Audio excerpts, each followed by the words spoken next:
and welcome to the Decking Awesome podcast. My name is Brian and I'm joined by the awesome Owen and Kira. Hello. Hey. Today we're going a bit meta and we're breaking the fourth wall. We're going to talk to you a bit about our podcast setup.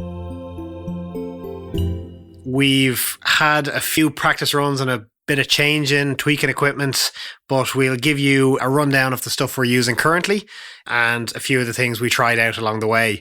So if you're ever interested in getting started with your own podcast, hopefully this is a bit of a help and a bit of a pointer for you. Let's take a rundown over some of the equipment we're currently using. Why don't you guys tell me about it? When you're starting your own podcast, it can get a little bit confusing and frustrating when you see all the different information out there, all the sort of different microphones and recorders and all sorts of stuff. But we've come to a very clean and kind of concise setup at the moment. We're using condenser microphones, which we'll go into a little bit more later. And they're all attached to a single preamp recorder, one condenser mic for every person. So we can just keep on attaching more and more condenser mics depending on who is talking or in the podcast. This gives great quality. It makes editing the audio easy. And the setup is kind of a breeze. Pretty straightforward. We're doing this in a different house than we usually do. And it was really easy to set it up. It took like 10 minutes. Yeah, cool. So if you are hearing background animals, apologies. There are 4 of them roaming around that we're praying will be quiet, but that's never the way it goes.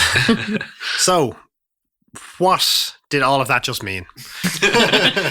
Well, I guess myself and Owen did a lot of research into what equipment we could use. And it turns out you can use hundreds of different sets of equipment.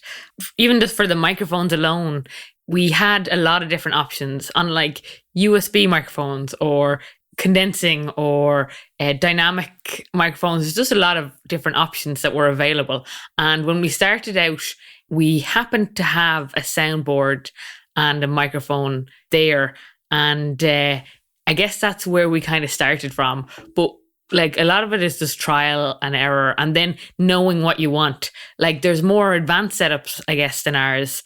But the reason we went for a nice simple setup of like 4 separate microphones using traditional microphone cables plugging into one simple system was because having things like soundboards and stuff in our setup, that's a lot of skills. Like sound engineers put a lot of work into that sort of thing. So we wanted to find something that was simple and straightforward. So I guess that's how we eventually led ourselves to the setup that we had. I think originally we had everything connected to a computer, which made things a lot more manual.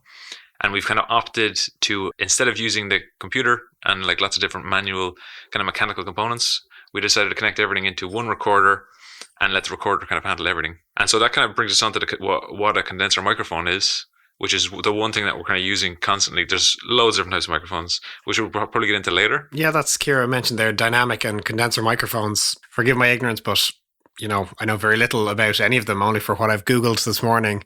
You guys are the tech heads here, so tell us a bit about the microphones. Yeah, so there's a whole bunch of different types of microphones. There's the 2 main ones are dynamic and condenser, but you can get a whole load of different ones in between, like shotgun and stereo microphones. We can kind of just explain what we have at the moment. We're using a newer NW800 unpowered condenser mics, and so you can kind of Google that on Amazon and check it out and see the reason that they're unpowered, which is and why that's a good thing, is because they're much cheaper. If you find a powered one, that means it has all the components in it, and it usually has ways of audio filtering and stuff like that. We didn't want to do any of that.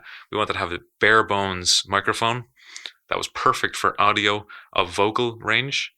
Condenser mic's really good for that. I couldn't give you the technical details as to what a difference between a dynamic and a condenser one is, but I know for podcasting and for being quite close, condenser mics are just really good at picking up that range and then allowing editing to be much easier.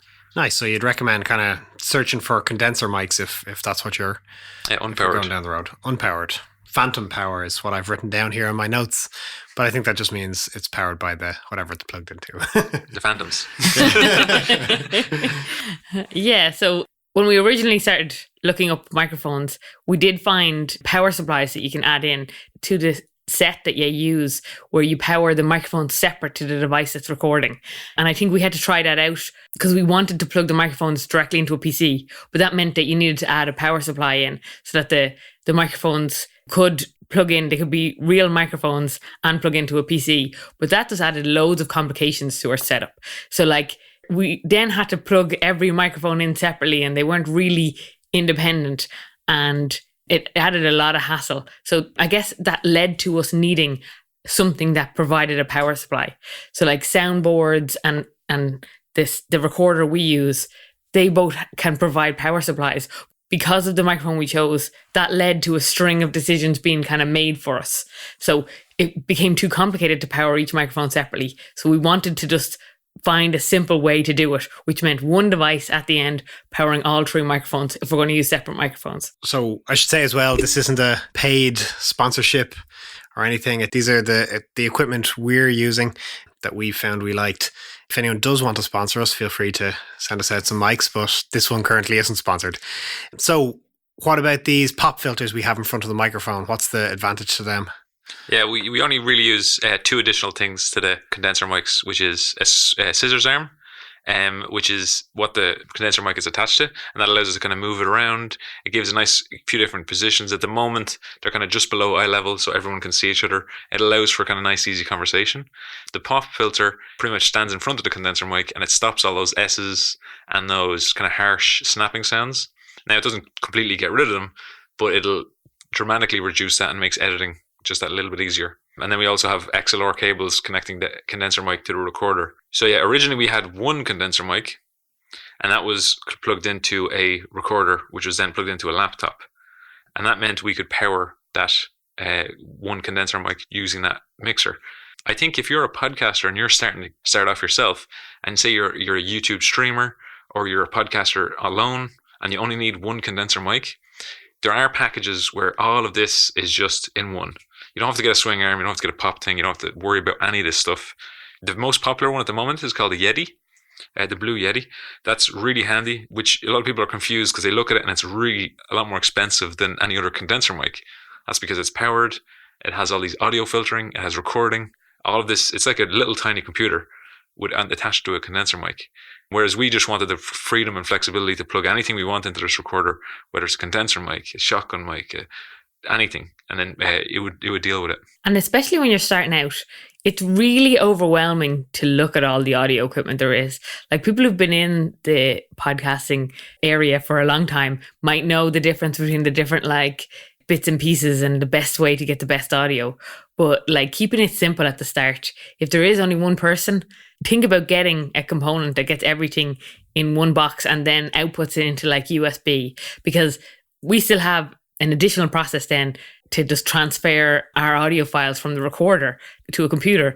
But like maybe you just want it to go straight to the computer with no extra hassle. If you are setting up your own podcast, it can get a little bit tricky because if you look at things like news broadcasting, you have people with a microphone in there. Usually that's like a shotgun mic, and the shotgun mic kind of does it almost like a cylinder of recording. So it steps outside of that cylinder. You can't hear anything. So it's great for certain use cases. Almost directional. It's just recording just down the barrel of a shotgun. Makes sense now. yeah. And then that way you can point it at people and far away, and it doesn't get outside noises. That's not really needed in a podcasting space, especially for like vocals where people are podcasting right now. If you're faced in front of a microphone or like you have a guest who's not really sure what microphones are, you want to go for a condenser mic because it picks up a much greater range and it doesn't pick up a whole lot of background noise. It's a lot more flexible and you'll enjoy it a lot more. If you get a shotgun mic and it doesn't suit your needs, but you're not really sure, that could be a whole lot of wasted money on that microphone.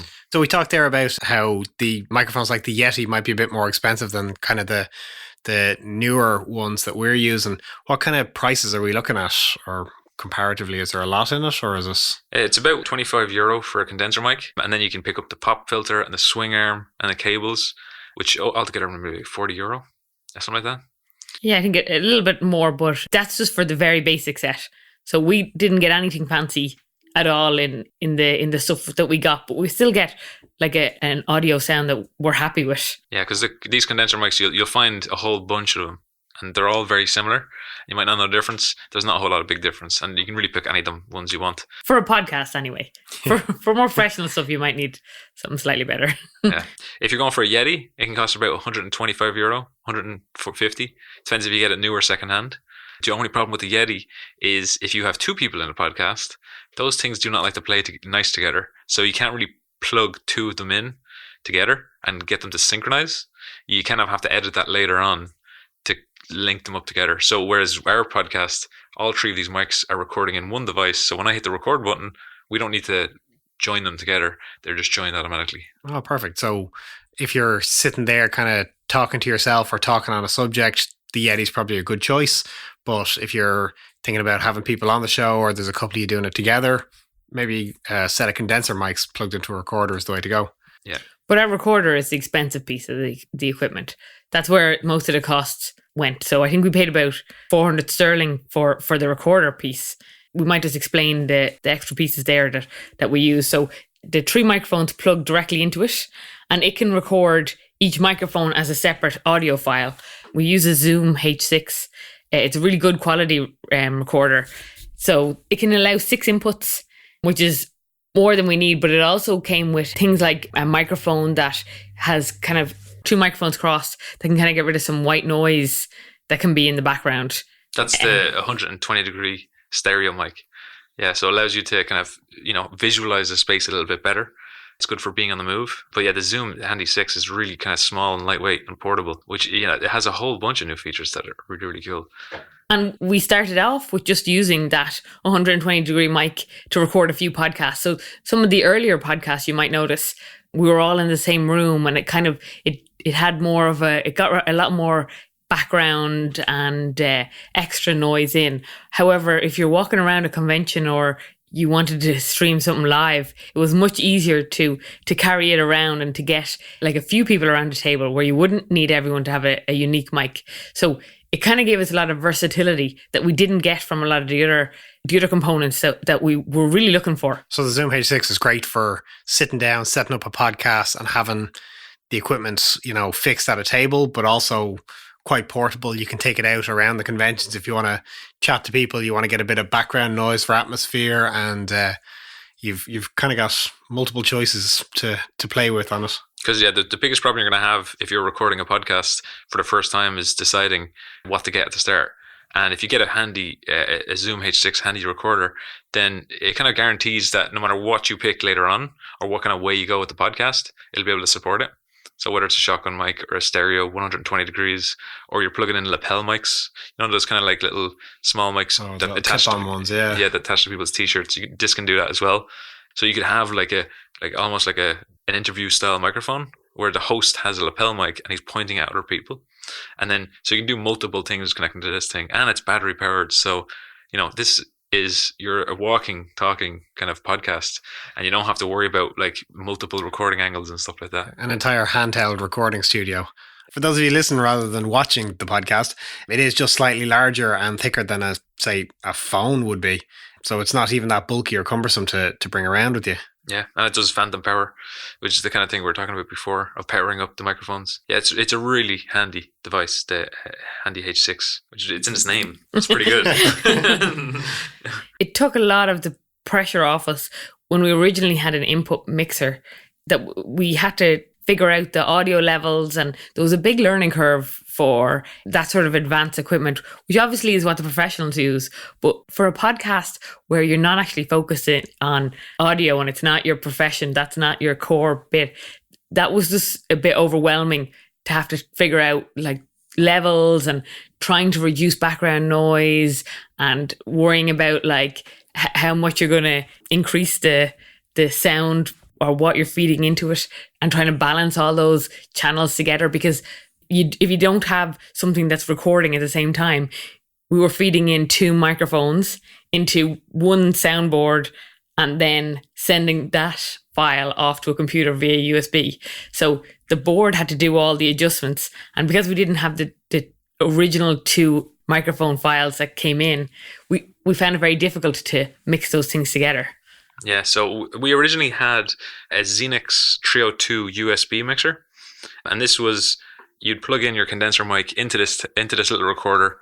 This would power the microphone, but you could only plug one thing in, and then you could put in the kind of manual mixing of the different types of inputs. And then lots of little dials, like hundreds of little dials, for only having one microphone, one condensing mic in, and then one just normal through a little 3.5 millimeter jack input. It had, I'd say, about 20 things you can move. So if you want to sit there looking like a DJ over in Ibiza while you're just recording a podcast yourself, it's the way to go.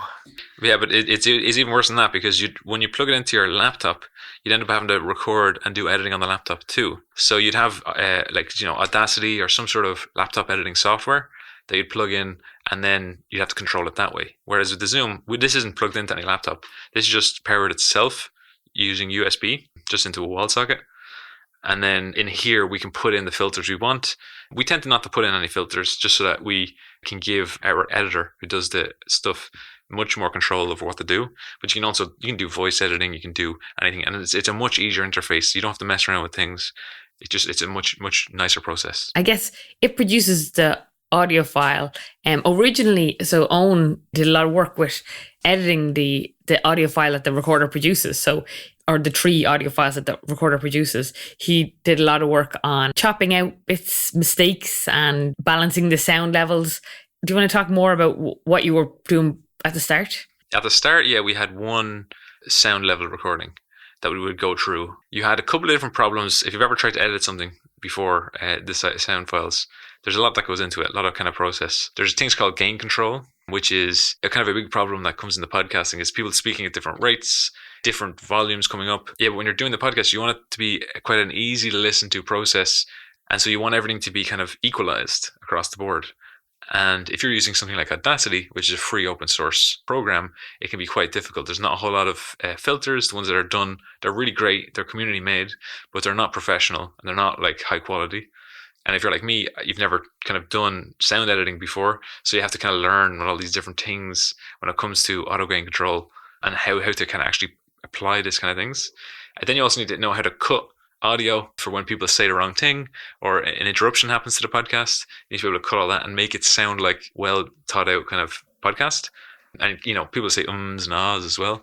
So you need to get there's a lot of editing that goes into it, as well as kind of putting in maybe a music backtrack or an intro. So let's say all of that sounds way too complicated and you're not bothered doing it at all, or downloading Audacity and trying to learn how to do it. Can you outsource it? Can you just say, here, look, dump it off with someone else and let them sort it out for us? Yeah, so we did maybe the first 7-8 podcasts ourselves, and it just became too much. And we found that a professional person coming in here would have done a lot better job, and it would have been a much easier process, and the quality would have gone up. And because we knew we had the knowledge of how to do sound editing, we knew exactly what to look for. And so we went on to upwork.ie, and we put in a job profile for sound editing. There's some really great people there. We found Brendan. Shout out to Brendan, who's going to be editing this later on. Yeah. So he has the website podcasteditor.ie. So if you're ever looking for a podcast editor, you might want to check him out.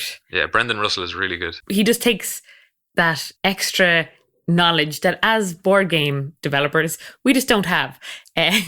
So he can really smooth out the audio much better than we'd have time to learn, because as you can imagine, there is plenty for us to be doing in trying to design board games and getting our next few board games ready to go, which is really what we're passionate about and want to focus on. So we just thought it made perfect sense to get help from somebody who knows what they're doing. You couldn't recommend it more. The quality's jumped, not to slander Owen and his editing skills, but as I said, Brendan just has that extra skill level that we just don't. Yeah. I think it's great as well to have the 3 different condenser microphones being recorded. That adds a lot of ease to editing. If you are planning on editing yourself, definitely recommend having individual tracks, so that if someone, coughs or if someone does something else, you can cut that track and it will make the whole process a lot easier. And it just gives you more control over the audio itself, because if you have to do gain control on parts of an audio, it can be really tricky. It is possible, but if it's 3 separate tracks, you can just apply it to one person and then just cut it down, which is great. I'm not looking at anybody in particular. He's looking at me, specifically me, because he spent the first 7 podcasts giving out to me for how loud I talk. One time, just constantly about giving out to me, why do I laugh in podcasts? Because wouldn't it be better if I just shut up and didn't talk? Yeah, no, I never said that. You definitely gave out about the laughing. Between Ciara's fluctuating voice and my ability to bang and knock into every single thing at the table around me, I actually feel bad for you. It's easier with 3 separate tracks, 3 separate audio tracks. Mute everyone who isn't talking. Pretty much, yeah. Just like you did there, Yep. pressing the fake mute button on the table. Tap, tap, tap. Yeah. It also comes into where if multiple people are talking at the same time, if you're recording on one single microphone, you're never going to be able to clean that up. Whereas if it was separate ones, you can do it. So there's lots of different kind of things, especially when people are laughing and making jokes. If everyone's laughing at the same time, it's be very difficult to manage that. And just in case there was any confusion, the 3 different mics are because there are 3 of us. If there's just one of you, you don't need 3 microphones. Yeah. I mean, unless you're really feeling like splashing out a bit of cash just to see how it goes, but 1 microphone per person will probably do. So what about like planning these podcasts? Do you think it's better to go scripted, unscripted? You know, do you just go, here's the topic, we'll wing it? Is it better to kind of plan out what we're going to say? Or I think we've gone through a lot of different phases in Taking Awesome Podcast for how we actually kind of laid out what we're going to do. We always wanted to talk about board game design, stuff we know about, so like maybe D&D too.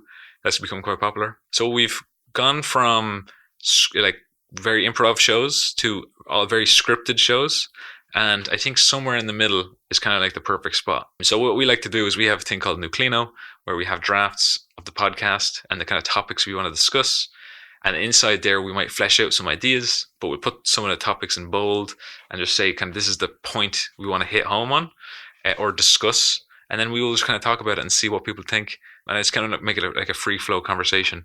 But yeah, what do you think? Yeah, I think that when we started out, the mistake that I made was we went from doing blog posts where I could vary from being like broad to quite technical, and it seemed perfectly fine in written form because people could just skip over those sections, or you separate it out by headings or pictures. It was very easy to flow in and out of very, very technical. Whereas when we took those blog posts and just converted them straight into podcast episodes, it didn't really work. I struggled a lot with trying to find how to make it a conversation.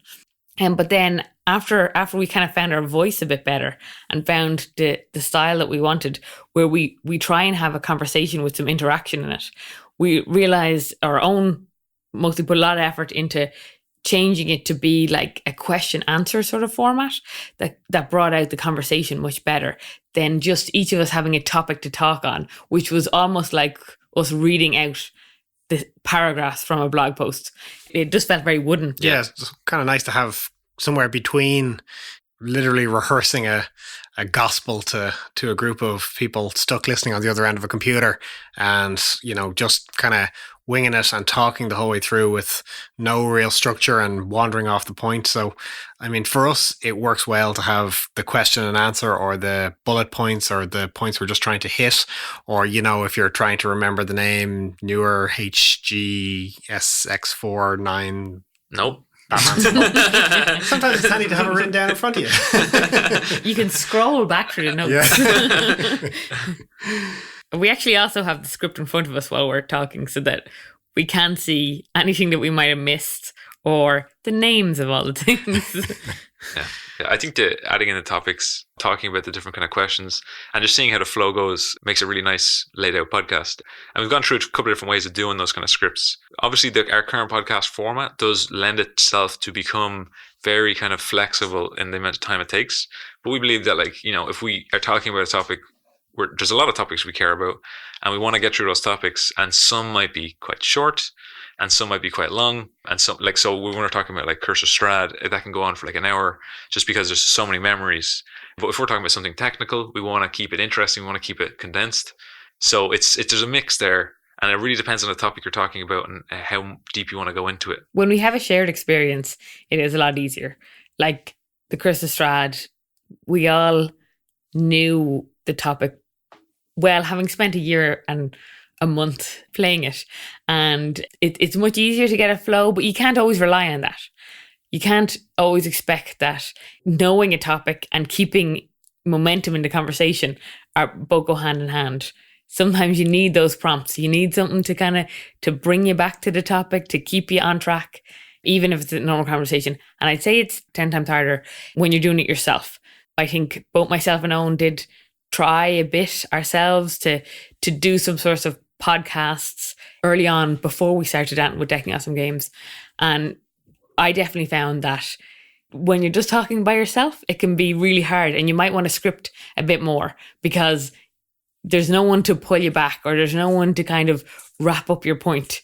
You have to remember to do that. So you really need to have it a little more scripted than we would when with the three of us. At least someone remembers what the question was that was asked and can wrap that up at the end of it. Yeah, if you have two members of the group who've done extensive research and purchasing into all the best equipment to get, and you have a third guy who just shows up and talks into the fluffy thing in front of his face, put him asking the questions because, he can read a list of questions. It works. It's just about finding balance. It can be quite tough on your own because if you have an actual script and you're talking in a podcast, it's hard to read the script while you're talking. So you really, we have a great setup here of 3 people, and we kind of mix around the host because we all feel kind of comfortable. If we're not comfortable on a topic, we can always be comfortable as the host. And so this is a fantastic kind of setup. We do suffer from people putting on voices when they have to ask questions, though. Which changes the sound of the. Yeah, the moment you're thinking about not putting on a voice, you put on a voice. Well, it's radio, So what about getting your podcasts out there? You've recorded them, you've edited them, you think it's as good as it's going to get. Where do you upload them? How do you upload them? What's the best way to go about it? Yeah, I think that's a kind of a pretty big topic. We can definitely do a future podcast on something as large a topic as hosting your own podcast online. But we're using WordPress to sum it up. But there is lots of different kind of choices we made along the way. And when we upload our podcast onto our website on WordPress, it gets to all the different streaming sites. It's a lot easier than you might think. So I always thought this whole thing was really hard, and you'd have to upload to Apple and have this whole thing. Most of it's automatic. You don't have to worry about it. But what we like to do is we'll record the podcast. We'll get it edited by Brendan, who will add some really cool music from Daniel Birch. And once that kind of editing process is done, it's sent back to us. I'll create little snippets of the audio using Headliner. Now, I only did this for the last couple of podcasts, but I really like this, and I think it adds instead of watching the whole podcast, you can get a little snippet. Am I interested in listening to this podcast? Get a little 1-minute clip. The old little bit of bait to reel them in. Yeah, I think it works really well. It makes me want to listen to the podcast as well. I'll create the Headliner, and I I'm live wow. the podcast. And so that would kind of bring people in. And once that's done, it gives you a little bit of audio, make it less than a minute so that it can be posted on Instagram, Facebook, all the different social media. And then you can also create YouTube ones for that as well. Then it's social media, and then just posting it, uploading it to your podcast. Yeah, make it sound so easy. It was a very long process. Yeah, because at the start we didn't upload to WordPress, right? We tried to upload directly to some of the streaming sites, but it just meant, I guess we had the space available on the website, and there was a lot more complications to having to upload to different places and wait for stuff to get sorted or process and all those sorts of things. You have to kind of balance what you can and can't do. Maybe you just want to upload it to one place. Maybe you have access to somewhere, maybe you don't. There's lots of free services and paid for services out there that can make that a lot easier, but it kind of depends on what you have available. We were lucky enough to have space on the WordPress site, and Owen had a good idea of what he wanted to get for that to be available to everyone. Yeah, so a very popular one, there's not many free services that can allow you to do this, but there is one, and it's SoundCloud. And SoundCloud, really popular, obviously, and it allows you to upload, I think it's 3 or 4 episodes. And so if you do your 5th episode, you have to delete your first, which a lot of people don't like. But it does give you a starting off point, and that's what we did. We posted our first 3 episodes on SoundCloud, and then we were gotten to the point where we had to decide, is this going to be something to invest in? And we really liked it, so we spent time, we got our WordPress up, and got it connected in, which isn't a trivial task.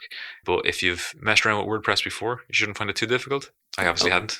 I think we used the Blueberry plugin to get a lot of the, but there's some free plugins as well. But a lot of them there's paid for services you'd have to add on. So if you don't have the technical knowledge of willingness to go in and actually manually update all the bits and pieces and integrate every single streaming service onto it, it's a lot of work. But if you invest in it, you can do a good few of the things easily enough. The good news is that if you are listening to us now, then you already know how to at least find one podcast. So congratulations, you're on a roll. Yeah. And none of us have Apple as well, which doesn't help for trying to figure out how to integrate with Apple, the Apple Play Store or the Apple iStore. I actually don't know what it's called. I have it. It's iTunes. iTunes. iTunes. Did you forget iTunes? I have a Mac, yeah. You'd be surprised. We can talk about it later, but it's mostly just RSS feeds and connecting it in. WordPress makes it life easier. Our actual website wasn't WordPress when we had this thing, and we had to convert to WordPress, not just for podcasting, but we actually had a whole thing of why we wanted to do that. But yeah, podcasting really kind of allowed us to talk about topics in a much easier way.